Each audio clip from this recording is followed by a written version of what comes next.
Hello everyone, আপোনালোক সকলোকে learn and craft with মি চেনেলটোলৈ স্বাগতম জনাইছো। এই ভিডিঅ'ত আমি আলোচনা কৰিব ওলাইছো ক্লাছ 8 ৰ মেথছৰ চেপ্টাৰ নম্বৰ 3। ইয়াৰ নাম আছিল কোৱাড্ৰিলেটাৰেল অৰ্থাৎ চতুৰ্ভুজ। যোৱা ক্লাছত আমি এক্সাৰসাইজ 3.2 ৰ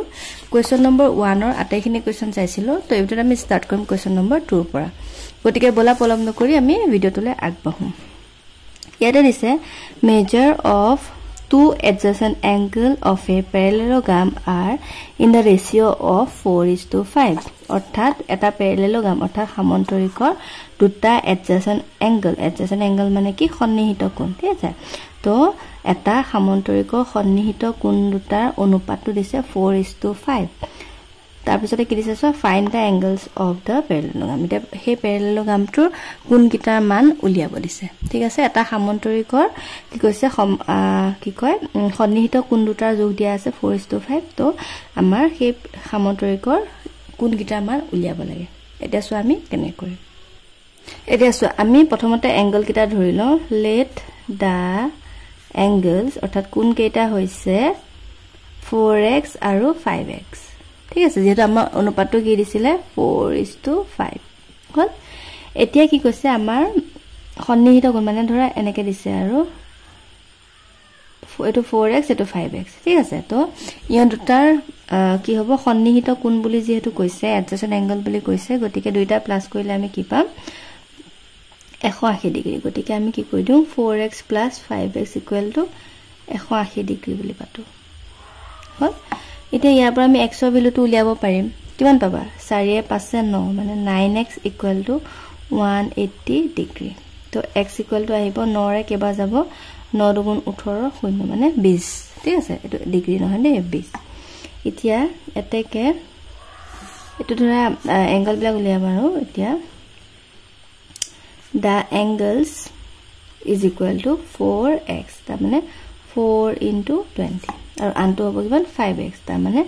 5 * x x মানে হৈছে 20 বুজি পালা কিমান পালা 4 * 2 = 8 মানে 80 ডিগ্ৰী আৰু 5 * 2 = 10 মানে 100 ডিগ্ৰী বুজি পালা নে তাৰে তোমাৰ এই কোণটো মান তুমি 80 ডিগ্ৰী পালা আৰু এইটো কোণৰ মান তুমি 100 ডিগ্ৰী পালা তে এইটো 80 হোৱাৰ লগতে এইটো 80 হৈ গ'ল আৰু এইটো 100 হোৱাৰ লগতে এইটো 100 হৈ গ'ল বুজি পালা নে তো এইটো হৈ গ'ল তোমাৰ আনসাৰ এটা যদি আমি তুমি এনেকে কোণকিটা নামাকৰণ কৰি লও যে a b c d হল তে তুমি লিখি দিব পাৰা যে angle a = 80 degree angle b = 100 degree আৰু এংগল c = কিমান হ'ব 80 ডিগ্ৰী আৰু তোমাৰ এংগল d = হ'ব 100 ডিগ্ৰী বুজি পালা এইটো হৈ গ'ল ইয়াৰ আনসাৰ নেক্সট কোৱেশ্চন নম্বৰ 3 টো চাই লোৱা ইয়াতে দিছে যে the measures of two adjacent angles of a parallelogram are such that one is 30 degree more than the other find the measure of each angle of the parallelogram ইয়াতো হে একেই কোৱেশ্চনটো প্ৰায় যে এটা সমান্তৰিক দিছে আৰু দুটা সন্নিহিত কোণৰ কথা কৈছে আৰু এটা কোণ আনটোতকৈ 30 ডিগ্ৰী বেছি বুলি কৈছে বুজি পাইছানে এটা যদি তোমাৰ 10 হয় আনটো ডিগ্ৰী কিমান আনটো এংগল কিমান হ'ব তাতকৈ 30 বেছি মানে 40 হ'ব বুজি পাইছানে এনেকে সমান্তৰিকটোৰ কথা কৈছে এটা কোণ তোমাৰ আমি x বুলি ধৰিম তো আনটো কোণ তোমাৰ আহি যাব x + 30 ডিগ্ৰী বুজি পালা না এটা find the measures of the each angle মানে এই বাকি গুটে কিটা কোণৰ মান আমাক উলিয়াব দিছে ঠিক আছে চাই লোৱা এটা আমি বুজিবৰ কাৰণে ছবিটো আঁকি লৈছো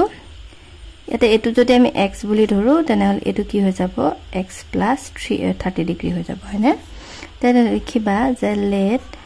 angle a = x তো angle b = কিমান আহিব 30 ডিগ্ৰী বেছি বুলি কৈছে ন তো x + 3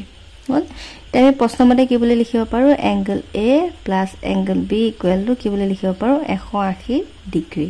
হল তে ইয়াতে আমি মানবিলাক পুট কৰিম এতিয়া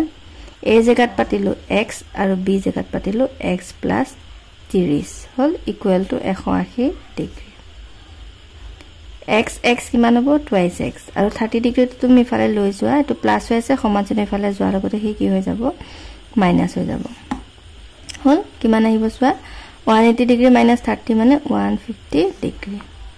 তে দুইটো পূৰণ হৈ আছে সমান চিহ্ন ইফালে লৈ যোৱা কি হৈ যাব হৰণ হৈ যাব হল তে ইয়াক তুমি 150 দুইৰে পূৰণ কৰি হৰণ কৰিলে কেবা যাব 2 7 * 14 2 5 * 10 তাৰ মানে x ৰ ভ্যালুটো তুমি কিমান পালা 75 ডিগ্ৰী হল তাৰমানে তুমি কি গম পালা যে এটাকে এংগল A = 75 ডিগ্ৰী তো এটো 75 হোৱাৰ লগতে C টো 75 হৈ যাব হয়নে সামুদ্ৰিক কি হবে বিপৰীত কোণবিলাক সমান হয় এংগল B মানটো কিমান হ'ব x + 30 ডিগ্ৰী তো কিমান আহিব x ৰ জাগাত মান পাতি দিয়া 75 + 30 = কিমান আহিব 5 10 105 হল b মানটো 105 হোৱাৰ লগতে এই d কোণটোৰ মানো তোমাৰ কিমান আহিব 105 ডিগ্ৰী বুজি পালানে এইটো হৈ গল তোমাৰ আনসাৰ Question number 4 to চাই লোৱা AC and BD are diagonal of a parallelogram মানে কি কৈছে AC আৰু BD ডাল এই parallelogram মানে সামন্তৰিকটোৰ কি diagonal অৰ্থাৎ কৰ্ণ হল তাৰপিছত তোমাৰ A মান দিয়া আছে আৰু তোমাৰ angle ABC মানটো দিয়া হৈ আছে হল এই কোণটো মান মানে তোমাৰ দিয়া হৈ আছে 37 ডিগ্ৰী আৰু তোমাৰ এই কোণটো মান গুটেটো মান দিয়া আছে এটো হল find the measures of B মানে B কোণটো তোমাৰ A কোণটো এটো কোণৰ মান আমাক উলিয়াব দিছে হল ইয়াৰ সলিউশনটো চাই লোৱা একেবাৰে সহজ তোমাৰ A B কোণটোৰ মান তোমাৰ কিমান দিছে 120 ডিগ্ৰী হল আৰু আমি সামন্তৰিকৰ বিপৰীত কোণবিলাক সমান বুলি জানো গতিকে এটো কোণ সমান এটো কোণ বুজি পাইছানে লিখিবা যে angle ABC = angle ADC ADC বুজি পালানে হল এই গুটে কোণটো মান তুমি সমান ইয়াৰ লগত এটো মিলি আছে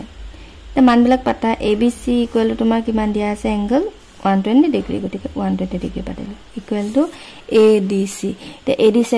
ADC টো সোৱা ADC এখিনি তোমাৰ A বুলি দিছে এখিনি তোমাৰ B বুলি দিছে তে মানবিলাক পাতি দিয়া A মান A + B হল এপিছৰ লাইনটো মই ইফালে পাতিছো তোমালোকে তলে তলে পাতিবা হল মান প্লাস 120 ডিগ্ৰী = angle A মান দিয়া আছে 37 গতিকে ইয়াত 37 পাতি দিয়া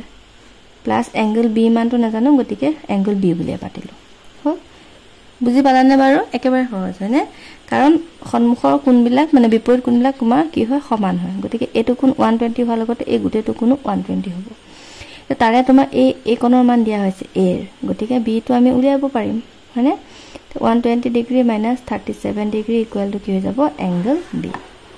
দুটা মাইনাস কৰি দিয়া কিমান আহিব 83 ডিগ্ৰী তো 83 হৈ গল B ৰ মান তাৰমানে এই কোণটোৰ মান তুমি কিমান পালা 83 ডিগ্ৰী একেবাৰে সহজ হয়নে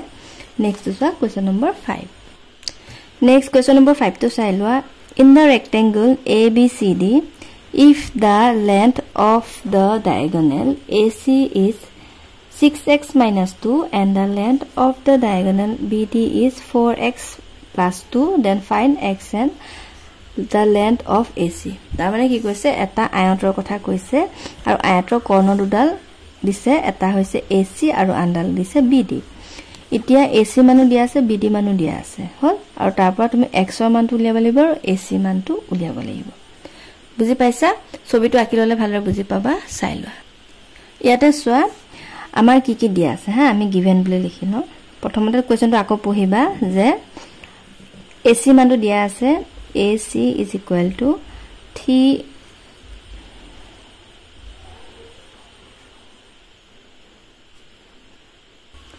AC মান তোমাৰ কিমান আছিল 6x - 2 হল আৰু BD মানো দিয়া আছে BD = 4x + 2 এটা আমাৰ কি কৈছে a x ৰ ভ্যালুটো উলিয়াব দিছে আৰু AC ডালৰ মান উলিয়াব দিছে AC ডালৰ মান আৰু x ৰ ভ্যালুটো হল এতিয়া আমি জানো যে যেহেতু আয়তৰ কৰ্ণ দুডাল সমান এনেকৈ লিখিবা the diagonal of a rectangular is equal মানে আয়তৰ কৰ্ণ দুডাল সমান so that কি হ'ব AC = BD হ'ব বুজি পালানে তে মান কিটা পুট কৰা AC মানে তোমাৰ দিয়া আছে কিমান 6x - 2 আৰু BD মান দিয়া আছে 4x + 2 হল তে ইয়াৰ পৰা x ৰ ভ্যালুটো উলিয়াব পাৰিবা 4x টো এফালে লৈ আহা প্লাস হৈ থকাৰ কাৰণে -4x হল ইকুৱেল টু +2 আছে আৰু এফালে সোৱা তোমাৰ -2 আছে -2 টো ইফালে লৈ গলে কি হৈ যাব +2 হৈ যাব 6 টকা জমা 4 টকা ধাৰ গতিকে 2 টকা তোমাৰ কি হ'ব জমা হ'ব 2 2 4 2 টো পূৰণ হৈ আছে তো ইফালে লৈ যোৱাৰ লগতে কি হৈ গ'ল হৰণ হৈ গ'ল হল 2 ৰে 4 দুবাৰ গ'ল গতিকে x ৰ ভ্যালুটো তুমি কিমান পাই গলা 2 হল এখিলকে বুজি পালা তে ইয়াৰ পৰা তুমি ac মানটো উলিয়াই দিয়া এটাকে ac ইকুৱেল ac মান তোমাৰ কিমান আছে 6x - 2 গতিকে 6 * x মানে 6 * 2 - 2 বুজি পালে একে ৰাখিছো খালি x ৰ জায়গাত 2 পাতি দিছো 6 2 12 - 2 তে 12 পৰা 2 গল থাকিল 10 বুজি পালা নে তাৰ মানে ac মানটো তুমি কিমান পালা 10 পালা আৰু x ৰ ভ্যালুটো পালা 2 বুজি পালা নেক্সট টু সোৱা নেক্সট কোৱেশ্চন নম্বৰ 6 টো দিছে that the two diagonal of a rectangle intersect at o মানে দুডাল কৰ্ণয় আয়তৰ দুডাল কৰ্ণয় কি কৈছে এটা বিন্দুত কাটে আৰু সেই বিন্দুটো হৈছে o the length of ac and bd are 3x + 1 আৰু 8x - 24 find x and find ao and bo ঠিক আছে একে দুইটা চাই লোৱা কেনে কৰিম এতিয়া সব প্ৰশ্নটো অনুসৰি আমি ছবিটো আঁকি লৈছো হল এটা আয়তৰ AC আৰু BD কৰ্ণ হিয়তে তোমাৰ O বিন্দুত কাটিছে তো আমি O লিখি দিছো হল তেমা কি দিয়া আছে সোৱা ফাৰ্ষ্টতে দিছে AC = দিছে তোমাৰ 3x + 1 হল আৰু তোমাৰ BD দিছে BD = 8x - 24 হল তেমা উলিয়াব দিছে কি AO = question mark আৰু তোমাৰ OC নহয় BO = question mark হল ইয়াতো হে আমাৰ আগৰ নিচিনা একে সূত্ৰ প্ৰয়োগ কৰিম যে কি হয় আয়তৰ কৰ্ণ দুডাল সমান গতিকে আমি লিখিলাম আকৌ যে diagonal of a rectangle is equal so কি লিখিম AC = BD হল তে মানবিলাক পুট কৰা AC মানে হৈছে 3x + 1 আৰু BD মানে হৈছে 8x - 24 হল 8x টো এফালে লৈ আহা কি হৈ যাব প্লাস হৈ থকা কাৰণে -8x হৈ গল হল এফালে -24 আছে -24 পাতা 1 টো প্লাস হৈছে সমাধান এফালে যোৱাৰ লগতে -1 হৈ গল হল এফালে সোৱা 3 টকা জমা 8 টকা ধাৰ গতিকে তোমাৰ হ'ব কিমান 5 টকা ধাৰ এফালে 24 আৰু 1 দুইটা মাইনাস আছে গতিকে কিমান হ'ব -25 হল মাইনাস কাটা হৈ গল তোমাৰ 5 টো এফালে লৈ যোৱা কি হৈ যাব পূৰণ হৈছে সমাধান এফালে গলে হৰণ হৈ যাব গতিকে x ৰ ভ্যালুটো আহিব 5 ঠিক আছে এখিনকে বুজি পালা তাৰপিছত আমি উলিয়াব লাগিব কি AO আৰু BO হল তা AO আৰু BO উলিয়াব কাৰণে আমি যদি AC দাৰ উলিয়াই পেলাই আমি 2 ৰে হৰণ কৰি দিম তেতিয়া আমি এটো পাই যাম AO বা OC পাই যাম তেনেকে BD টো উলিয়াই পেলাই যদি আমি 2 ৰে হৰণ কৰি দিম তেতিয়া আমি এটো পাই যাম হয়নে কাৰণ দুইডালটো সমান হ'ব ন এডাল সমান এডাল হ'ব এডাল সমান এডাল গতিকে আমি প্ৰথমতে AC মানটো উলিয়াই লম লৈ পেলাই 2 ৰে হৰণ কৰি দিম বা আমি এনেকেও পাতিব পাৰো সোৱা +1 এটা x ৰ মান পাতি দিয়া কি আছে 5 পাইছা ন গতিকে সব একে ৰাখিবা x ৰ জায়গাত 5 পাতি দিবা 5 * 15 15 কে 16 হল এটা এটাকে AO কলে কি কৰি দিবা 16 / 2 বুলি পাতিবা হল কিমান পালা 8 2 16 তাৰ মানে AO = কিমান পালা 8 তেনেকে BD উলিওৱা BD মান কিমান আছিল 8x - 24